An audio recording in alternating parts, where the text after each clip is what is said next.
Ann Louise, your mentor lived to 106. What was her fountain of youth? You're talking about Dr. Parcells. Yeah, God bless Wow. her. Lived till 106 and was very sharp as a tack till her last breath. Her secrets were, number one, pH.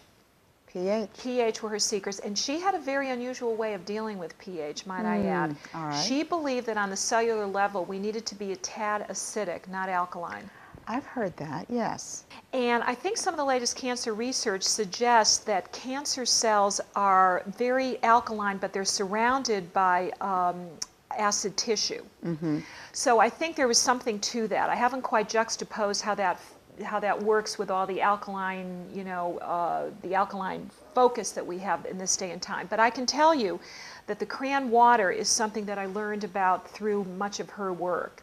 And I find that that keeps the system balanced on a pH level so that you're a tad acidic on a cellular level, and again it's a cellular level, whereby you may be alkaline in terms of your bodily fluids. Well, like your bloodstream's supposed to be 7.4. Yes. But you should probably be a little bit under 7 for like your saliva and your urine. Is that what you're saying? That's what we're saying. And that seems to ward off disease. And then if you take a look at some of the old docs, way back in the 50s, you take a look at Dr. Jarvis, who was the fellow that talked about apple cider vinegar. I mean, that is very similar in terms of pH to your cranberry juice and water, and that warded off a number of ills.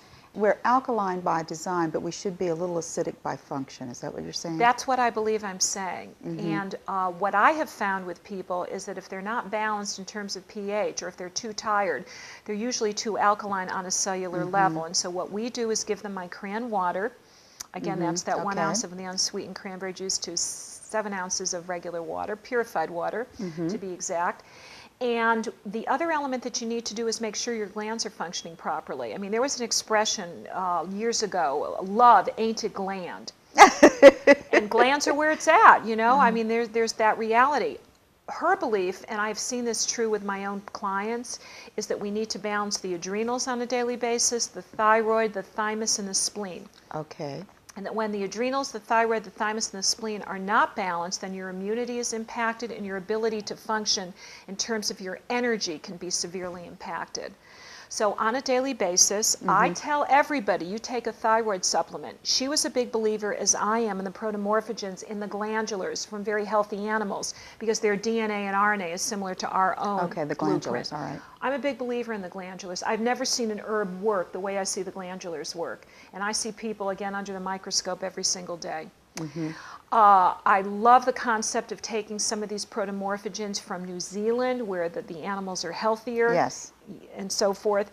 And I also think that if there's something that's going on in your heart, you may want to take, a course of a cardiotrophin, something that was good for the heart muscle. I'm also finding that people who are using their brains too much need to take something in terms of the neurotrophin, in terms of the ability to make neurotransmitters, because the brain can get very tired and overloaded. And we're also seeing that the pituitary, the master gland, seems to be out of whack with individuals that fly a great deal. All right. Or can't go to sleep at night, so then I may even give a course of treatment with a pituitary glandular. All right. So glands are where it's at. All of those to some degree are important, and interestingly enough, if individuals have skin problems, there's also an extract, or it's a protomorphogen of the DNA and RNA in skin called dermatrophin. I mean, that's the name that I know of through one of the products that are out there that can be very helpful in terms of warding off skin cancer. Excellent. And this is all from a woman that lived till 106. Well, she certainly lived her life by that, right? She lived her life by that, and she was able to disseminate. Her health. Oh, without a doubt. And she was able to disseminate this information so that we could then, carry the torch and go on to a different generation. Thank you.